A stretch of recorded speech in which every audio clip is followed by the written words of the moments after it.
Додека Полошкиот регион се дави во смет, заедничкото јавно предпријатие Русино Полок, кое треба да управува со отпадот во Полошкиот регион, се уште не започнало со работа, иако е формирано. При неодамнешната посета на Тетово, министерот за животна средина и просторно планирање Насер Нуредини истакна дека општините се уште не го исплатиле оснивачкиот влог.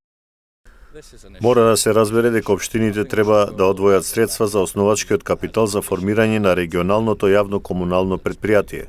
Зборуваме за 20.000 евра вкупно. Не знам зошто се уште не ги платиле. Се сретнавме минатата недела. Заедно се согласивме за краен рок, 15 јуни, за нив да го платат основачкиот влог. Предпријатието ќе управува со отпадот во сите полошки општини, кој пак ќе биде депониран во Русино. Министерот Нуредини најави дека за тоа ќе бидат обезбедени дополнителни средства. За сега го имаме како решение Русино, каде ќе инвестираме 1 милион швајцарски франци, кои ги добивме како поддршка од владата на Швајцарија, за да го рехабилитираме земјиштето. Првиот чекор што го преземаме е да се опфатат отпадните води кои истекуваат од депонијата и ја загадуваат земјата.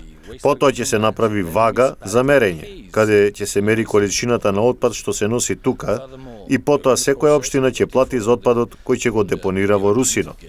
Понатаму почнавме процес за кој се уште чекаме дозвола од Меѓународната банка за обнова и развој, но наскоро ќе ни одобрат 55 милиони евра кои ќе бидат инвестирани низ целата држава, од кои 17 милиони се резервирани за Полошкиот регион, кои ние понатаму истите ќе ги пренасочиме кон Русино и ќе купиме камиони и контејнери за целиот регион.